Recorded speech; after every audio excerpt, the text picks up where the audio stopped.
How's it going, everybody? Bryan Alvarez here on Wrestling Observer Live. We are here every day, Monday through Friday, noon Pacific, 3 Eastern, Sundays, 3 Pacific, 6 Eastern.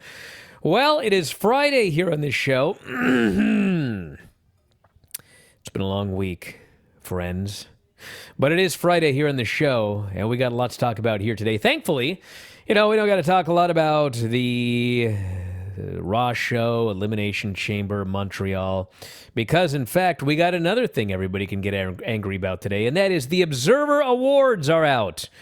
We got the full listing of the Observer Awards. What was the promotion of the year, the wrestler of the year, the promoter of the year, the worst show of the year? We can talk about the top categories here today. New issue of the Observer is out on the front page, WrestlingObserver.com. If you want to read the entire issue and not only see who won all of the awards, but you can go back in history and see the winners of every award in every category dating back to the inception of the awards. That is up on the front page right now, so head up there and check that out. We've also got, of course, the Smackdown show tonight. This is the Smackdown follow-up to the Elimination Chamber show. We got the ratings for Dynamite on Wednesday. With no NBA competition, the show broke 1 million viewers, that magical 1 million viewer mark that everybody always freaks out about. Well, it went over 1 million this week, and we'll tell you about the show and the quarter hours. Got some quarter hour notes from Raw as well. We've got the NXT numbers, Mercedes Moné and her future in New Japan Stardom. We've also got WWE announcing, well, I guess they haven't really announced it yet, but it looks like they're going to be running 2 pay-per-views coming up in May. One of them is a King and Queen of the Ring. We'll tell you about that, the update on Jeff Hardy and his DUI case. He has been prohibited, his license suspended for the next decade. So a lot to get into here today. If you want to text us, 425-780-7566. That is 425-780-7566. Back in a moment with more Observer Live. Is this going to be the new gimmick every day? Well, People demanding I take calls. God, everyone complains about calls for months and months. And now all of a sudden the gimmick is, oh, you must take calls here today. What's the emergency? What's the emergency? Post it right there. I want to see what the emergency is that you must call about here today. I can't take calls in Hawaii. How many times do I have to explain this to everybody? We got important things to talk about anyway, including the follow-up to Elimination Chamber, the Smackdown version. We have got Charlotte Flair going face-to-face with her WrestleMania 39 challenger, Rhea Ripley. We have got the return of Bray Wyatt's Firefly Funhouse. I guess Bobby Lashley is going into the Funhouse. Do you remember that John Cena thing at WrestleMania? Yes. That I thought was so stupid and you liked, and it was like one of those things where you either liked it or you hated it? Listen, yes. I hated it, but I demand Brock Lesnar enters this Firefly Funhouse. Yeah. I need to see this. As much as I need to see Bobby Lashley and Brock Lesnar versus Bray Wyatt and Uncle Howdy. I don't think I'm getting either of them. Look. I don't know what I did to deserve this. What, question the Montreal finish? I have to be punished now? I don't know what Bobby Lashley did to deserve this, but he's getting Bray Wyatt. But yeah, I'm much like you. I'd like to see Brock Lesnar walk through that portal, and then all of a sudden, there's Shelton Benjamin in the corner, and Brock looks down, and he's got his Minnesota stretching crew outfit on, and all of a sudden, it's like OVW world, and it takes him back to there. And can you imagine the hilarity that could ensue? And that would be much better than what they're doing with both Brock and Omos, and whatever they do with Bobby Lashley and Bray Wyatt, because it doesn't seem like it's a good fit. But who am I, right? Yeah, who are you? I heard that last week, actually. Rey Mysterio will be facing Karrion Kross. I feel like I've seen that one before. And then we've got Imperium against Braun Strowman, Ricochet, and Madcap Moss. So a couple of notes. Dominic has vowed to be at SmackDown. So I think we can all figure out what's going to be happening in this Rey Mysterio versus Karrion Kross match. And also, if you guys... Normally I ignore this stuff, but I actually saw it for once. I don't even know how. But they did a gimmick on social media, which you're going to find hard to believe, everybody. But Madcap Moss and Emma are teasing a heel turn. Why? Well, because Madcap was unable to beat Gunther because of the fans. The fans were too noisy during that match or something. And so because of the fans, it appears that Madcap Moss and Emma are turning heel. This is stupid. Wow. This is stupid in every way. You just look, all you have to do is give Moss his first name back and stop being Madcap. And all of a sudden you have a guy who's legitimate. You know, he can talk. He's got a good body. He's been there forever. Like, can we give this guy a chance to actually break out and do something without saddling him with more nonsense? Unless this is going to dovetail with Braun Breaker, since apparently they don't want the fans to like him either. So then we have Wednesday's Dynamite number, which I will admit caught me off guard. The show did 1.03 million viewers, which was up 25% from a week ago. It is the largest total audience for the show since October 5. The 18 to 49 demo was a .35, which was up 30% from last week. And it was the best rating in that demo since September 14 of last year. Ratings were up in every single demo except women 18 to 49, where they were even. Males 12 to 34 up 52.4%. And as compared to last week, they were up 1% in overall viewers, down 12% in 18 to 40. And they have lost a lot of 18 to 49 viewers year over year. But if you're wondering why, and when this number first came out, I was wondering why. Well, it was not Evil Uno, I'm sorry to say.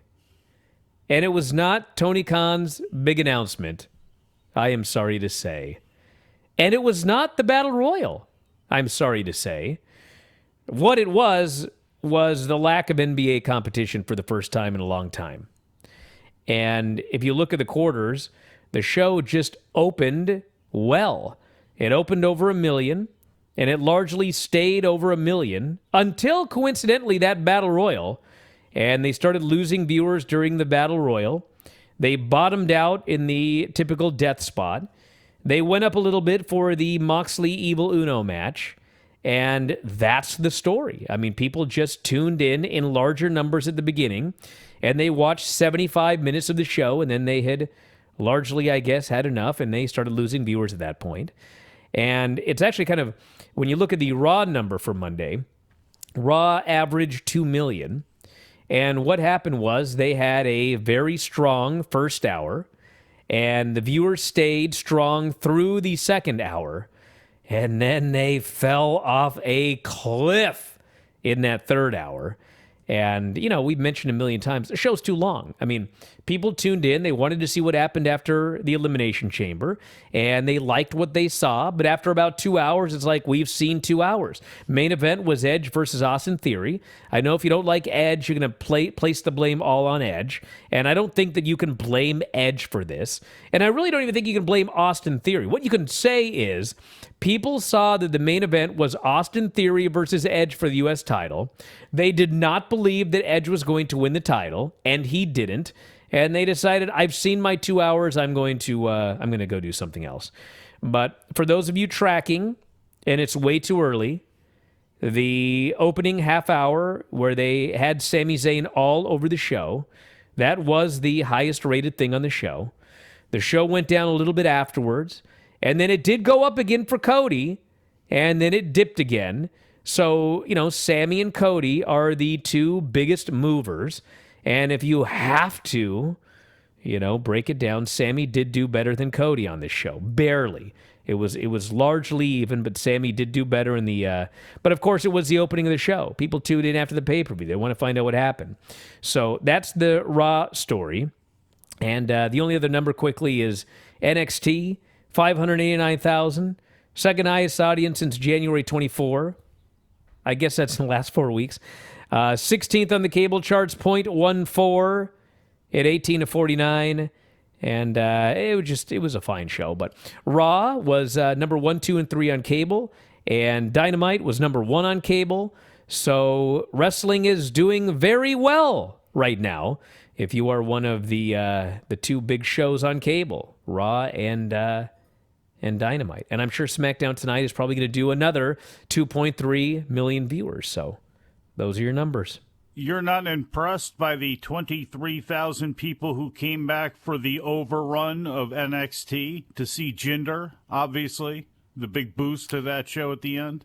I was not that impressed. I mean, there's probably 23,000 people that were waiting for the next show. I mean, listen, everybody, don't pull this Jinder got hindered thing, okay? Like, God bless the guy. I have nothing against him. But like I said last night on the Bryan and Vinny show, if you took somebody who has never watched pro wrestling and you showed them Braun Breaker versus Jinder, and you said, one of these men has been wrestling for a long time, and he is a former world champion, and the other guy has been wrestling for a year and a half, and he's in developmental, okay? 99% of the people are going to guess that Braun Breaker is the guy who has been wrestling a long time and is a former champion, and the other guy is the guy who's been in developmental for a year and a half. It was not an impressive showing. It was the worst Braun Breaker title match we've seen. I mean, there's one thing here, and it ain't Braun Breaker, friends. But you know what? Braun Breaker's got to get used to that when he does become a star on the main roster, and then he's got to face off against a lot more guys like Jinder than guys like Kevin Owens. God, I hope not if he's in the title picture. I'd like to hope not either, but you know what? Big guys, they like them. Back in a moment, Observer Live. Well, I haven't heard what was so important in terms of calls. I tried. Sorry, everybody. All right. Mercedes Moné only committed to 2 more dates with New Japan and Stardom. This coming off her just winning the IWGP Women's title. She's only committed to 2 more dates. April 8th at Sumo Hall for New Japan on the Sakura Genesis show where she'll defend against Azumi, who is an excellent worker, Dave adds. And a rematch with Kairi at one point was planned, but they changed that.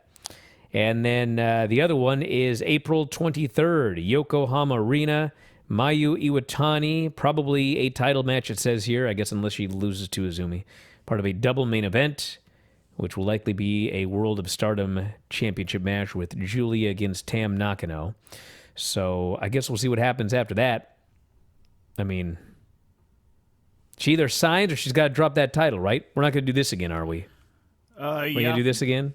I would hope we don't do this again. Would make too much sense to lose it to Mayu Iwatani, too. You know, you can easily build a storyline around that. So, you know, we know the matches are going to be good. We just had one with Kairi. When you look at Azumi and when you look at Mayu, you figure, okay, unless the bottom falls out, she's going to have 2 really good matches with them, too. And then if she drops the belt and goes away and just goes on a barnstorming tour, cool. Now, I'm not sure if that has helped New Japan and Stardom overall, but we're going to have to see. But when it comes to the match quality, you know, I'm getting my money's worth because, you know, I only paid a pay-per-view cost to watch her. So whether New Japan and Stardom do or not, that's to be determined yet. We've got WWE running 2 pay-per-views in May, according to Brandon Thurston. They have Backlash scheduled for May 6th and King of the Ring and Queen of the Ring on May 27th, which sounds to me like we would do the tournaments on television and then the finals or maybe the semifinals and finals for both of those would be on the pay-per-view because I don't think you can run 2 tournaments on one pay-per-view unless you want to have a bunch of short, nothing happening matches. So the schedule at this point looks to be WrestleMania Night 1, April 1st, WrestleMania Night 2, April 2nd, Backlash May 6th, King and Queen of the Ring May 27, Money in the Bank July 1st, and SummerSlam is August 5th. That is the lineup. Plan your calendars accordingly. Yeah, well, you know, I'm going to 2 of those at least. WrestleMania Night 1 and 2. But that's it at the moment. Oh, at the moment. We have the Florida DUI case involving Jeff Hardy dating back to June 2022, closed on Thursday. He submitted a written plea of nolo contendere to all charges. It is where a defendant agrees, that's my Latin, it's where a defendant agrees to accept punishment, but does not accept or deny responsibility. Does not accept or deny responsibility. Yes. For that in which they were charged. Seems like there's only two options there. No, that's not how this works. In the legal system, you have a couple ways, a couple times where it's not a admission of guilt. It's not anything. It's nolo contendere. Well, according to the Volusia County court records, here's the full sentence. So in abeyance. There you go. There's another one there. He has a 30-day county jail sentence with 30 days credit for time served, 2 years probation, $4,586 in fines and court fees, 10-year suspension of his license. A 10-year suspension of his license. You know, at this point, you may as well just suspended that license for the rest of his life. I mean, let's be honest here. 2 years with an interlock device and 90-day vehicle impoundment. Was he 2 I mean, if years he with an can't interlock drive, device should it be before- 10-year with an Yes. interlock device? Yeah, but never. Should with it an be interlock no device. vehicle? Yes. Is that for the lawnmower? Because that counts. If you've ever seen any of those cop shows, you'd know if you saw a guy with a John Deere driving down the road, you can be picked up for a DUI if he's drunk on a bike, anything. So, I mean, I don't know. That's just completely ridiculous. I don't even know what that means. It does make no sense here that he would have to have an interlock for 2 years, but can't drive for 10 years. And his vehicle is only impounded for 90 days. So he just has the vehicle that he can just look at every day? Man, there's my vehicle I can look at. I can't get in it. I can't go anywhere. Well, to be fair, that's his property, and it actually has a value where... Hey, if you think about it, he can't drive for 10 years. He should be able to go ahead and sell it. So maybe he can go ahead and Well, I do mean, if that, that's the gift it case, to just give him the somebody damn else. car back and let him sell it. I mean, what? His punishment is you can't sell the car for 90 days? I know. I don't know. The whole thing's weird. Silly. Court-mandated DUI school or drug rehab program, community service. So he blew a... Florida. The legal limit in Florida is .08. He blew a .294, and this wasn't the first time. So I just think, Not only that, let's did just, it at what get rid of time this of whole car morning? thing. What time of morning? I don't remember. Because, I know, and it doesn't matter what time of day it was, because at any point it's completely ridiculous, stupid, dangerous, all of that stuff. But it was also rush hour in the morning with school buses on the road that he had no idea where he was. None. On a Look it's at a you in related camp note. counselor position, like you're gonna Dude, break something down. I'm for on us, vacation, like the cool brother. Camp counselor Bryan. I went to the QFC by my house a few days ago, and I'm really lounging for this story. And they have a Starbucks in there, so I was going to get a cake pop for my child. And listen, Bothell is a small town, but it ain't that small, okay? So I go to this QFC, and I'm trying to order my food, and, I don't know what it is about Starbucks, but it's like, they got one person working there, and that person also has to make everyone's coffee, which is always like a really complicated order. And so you're just sitting there waiting and waiting. And I'm like, God. And then they have two people working there. These two girls are working there. And they're both making a coffee together. I'm like, why can't one of you take an order and the other one make the coffee? What's going on here? So I'm just waiting forever. And finally they get done with the coffee. And I'm ready to order this cake pop for my child. But now they're talking. They're ignoring me. They're talking, and they're looking out because it's in the QFC, so you can look out the window and you can see the parking lot and everything. And they're whispering about this guy. And they're like, "Oh man, he's leaving." And I'm like, "What's going on here? Is this am I in the middle of some romance show? There's a camera behind me or something. Who are they swooning over in the parking lot?" So I look out and see who they're talking about, and they're actually not swooning. What they're in awe of. And at this point, I forgave them for not paying attention to me and taking my order. There's a guy who decided that he was going to go get his groceries in a John Deere tractor. He has taken his tractor to the grocery store. Now, maybe some of you that live in a rural area, this is not like anything that you would find out of the ordinary, but let me tell you something. In Bothell, I don't even know where he would have had a John Deere tractor. He has taken his John Deere tractor to the store. He has literally found a way to park in a stall. He has gone in to get his groceries, and then he's gone out and he's driving his John Deere tractor away. I was like, what is going on here? What is happening? Dude thinks he's trying to skirt something. Do you need a license for that? Well, that's what he's probably trying to get around, going, well, I just got it taken away, but I still need to get up here, so that's what he's doing. But yeah, I bet you it's either that or he was on mushrooms or dust or something like that and just figure, all right, I'm driving to the store. I don't know. Some of you don't get it. I understand that in some places it is not unusual to drive your John Deere tractor to the grocery store. The difference is this doesn't happen in Bothell. There isn't even anywhere for him to use his John Deere tractor. There is no farmland. There is no, what was he even doing with this thing? What was he doing with a John Deere tractor in Bothell?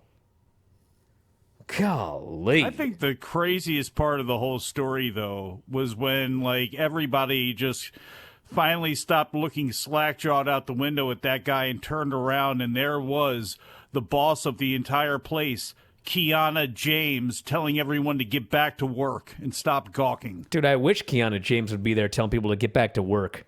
Give me my cake pop, dude. Don't want no goofy drink. Anyway. Let's do a couple of text messages here. I don't get anything. I don't get anything. I got a cake pop for my child. I don't drink coffee. Tea, anything from there? Nothing? Now listen. Oh, you want me to go on a rant about Starbucks and how every time they have something that's good to eat, it's only there for 6 months and they discontinue it? I don't even want to get into that. The Michigan cherry coffee cake. I know what you're talking about. I know. Bryan, since you're in Hawaii, maybe you could meet up with that guy with the grades who had band. Yeah, well, I don't think he's on this island. So, and if he is, change islands. One important part of the King of the Ring, Queen of the Ring is that it's taking place on Double or Nothing weekend. I take it Tony Khan isn't too happy about that one. Well, I'm sure, he'll be upset about that, but not the first time that we've had a doubling up on pay-per-views and that sort of thing. No. This person here says, if WWE had been so steadfast with not changing storylines in 1996, Hunter would have won the King of the Ring, and we may not have ever gotten the Austin 316 promo. That's true, but I rewatched all of Monday Night Raw through 96 and 97, and that Austin 316 promo, it was a memorable thing and everything like that, but he was not Stone Cold Steve Austin the next day. It was months before he started getting over. It was the feud with Bret Hart that started getting him over. He would have been in the same place with or without Austin 316 said, I just whipped your ass. Back in a moment, Observer Live. Back on the show, Bryan Alvarez here, Wrestling Observer Live. Mike Sempervive. Also, Wrestling Observer. I found this technology. God, I can't get anything working here. You realize I'm doing everything by myself here, even though I'm in Hawaii? I got to start this recording. Then I got to get back to this screen. Then I got to... you guys... it was hilarious during the break, everybody. You guys don't even know. He sat back and he sat right on him, and he jumped up. Hopefully that's in the outtakes somewhere. It was hilarious. Too bad you couldn't see it, though. No, I'm a professional. Observer Awards. Let's look at the top award winners, point getters. Wrestler of the Year, Jon Moxley. He won with 3,101 votes, 498 first-place votes, beating out Roman Reigns at 232 and 22-16. I did not vote in the Observer Awards this year, but I would have voted for Jon Moxley. I agree with this pick. I realize that Roman Reigns was the champion of the biggest wrestling organization in the world, and I realize that this Roman Reigns deal with Sami Zayn and Cody is hot right now, but for the vast majority of the year, it wasn't. And, Roman Reigns, the Roman Reigns-Sami thing and the bloodline and everything, that really started to pick up in the latter half of the year. the last few months, and then it really picked up in the first few months of 2023. These are not the 2023 awards. These are the 2022 awards. And for most of the year, I mean, Roman was there, and he was beating this guy, and he was beating that guy, and we were wondering who's going to beat Roman Reigns. It's time.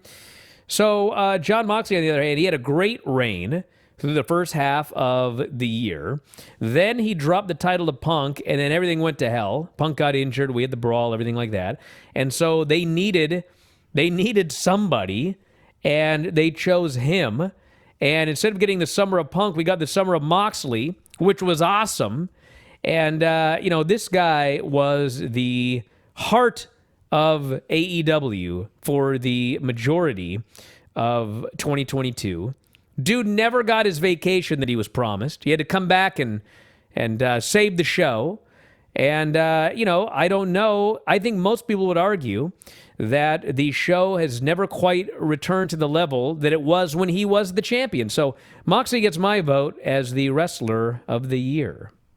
Yeah, he does to me as well, too. And it's not Roman Reigns' fault. I mean, Roman Reigns, the thing he's got working for him is the fact that he works for the largest professional wrestling company out there. For Moxley, to me, it's because he went out for GCW and had good matches with Homicide. He had them with Effie and AJ Gray, defended that title, then ultimately ended up losing it to Nick Gage. He was out there. He had the matches with New Japan when they were tied up. So you take that into play with what he did with his AEW stuff. And yeah, I actually think that it fits. He's far more valuable in some ways to AEW right now than Roman Reigns in some ways, again, or is to WWE. You can change those metrics to move him however you want, but I have no problem at all with Jon Moxley winning this award. Your mic, Mike, sounds horrible according to the chat. So disconnect and reconnect. And I'll move on here to the most outstanding wrestler who ran away with it. Will Ospreay, 951 first place votes, 4,807 total votes. And Bryan Danielson was number 2 with 92 votes. So Ospreay won with 10 times the number of first place votes, and basically 5 times the number of total votes. So I don't think anyone's really going to argue Will Ospreay is most outstanding. Perhaps you will, but you will certainly be in the minority here. Mike is not back yet. I wouldn't argue it, Brian. How's the mic sound? Okay, that sounds a lot better.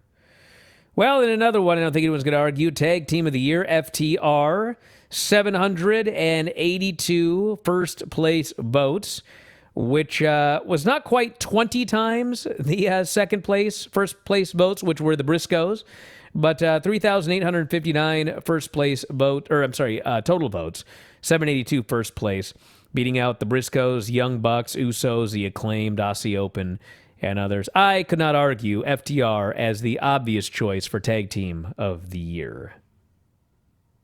No argument. Let's see. Best on interviews. We have got in first place, 2,984 total votes, 486 first place, MJF. Beating out second place, Jon Moxley, 152 first place and 1,500 second place total votes. So it was closer than the other ones. I mean, MJF did not beat second place by 15 times like we had in the tag team voting. But clear winner MJF over Moxley, CM Punk, Sami Zayn, and Eddie Kingston. Yeah, tough to argue that, even if I, was not a big fan of his promo on Wednesday night. It doesn't matter. I mean, he is consistently going out there and he's fantastic. Now, if he doesn't suit you and Eddie Kingston does or something like that, I guess, everything is subjective here. But MJF by far is the most consistent and gets the most out of his promos usually.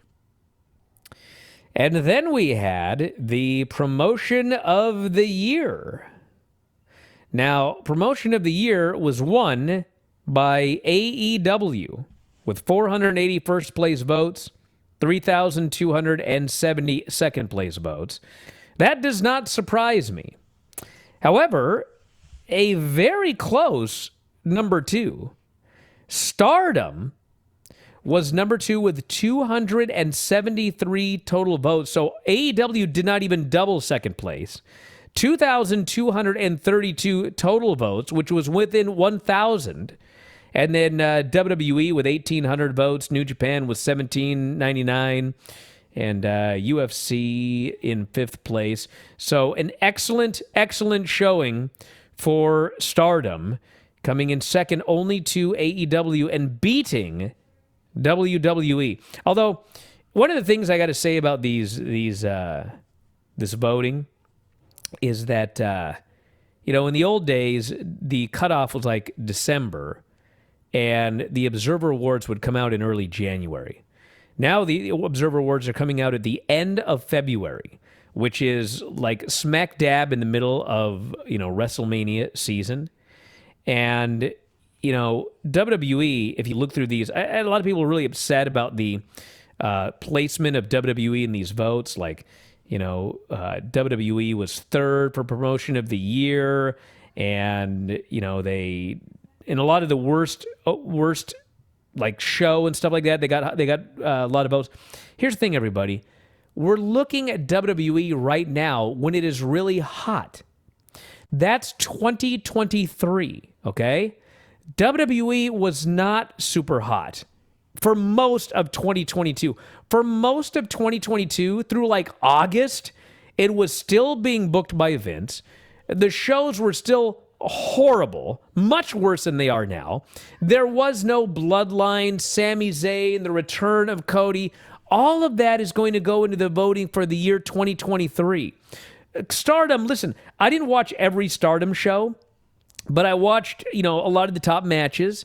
Me and Tom watched it fairly regularly for the Monday show, and it was miles better in 2022 than WWE was. A lot of people are really down on AEW right now. That right now is 2023. For most of 2022, AEW still felt like a really hot promotion with hot storylines and big matches. So keep that in mind when you get angry about some of these awards here. Plus, also remember that these are the hardest of the hardcore fans that are voting on this. They are the ones that are subscribing to the Wrestling Observer newsletter, or at least know enough about it to send in stuff. And if you look at the first place votes for, like, promotion of the year, it's like if you total them up, it's 808. You know what I'm saying? So it's like these are the hardest of the hardcores.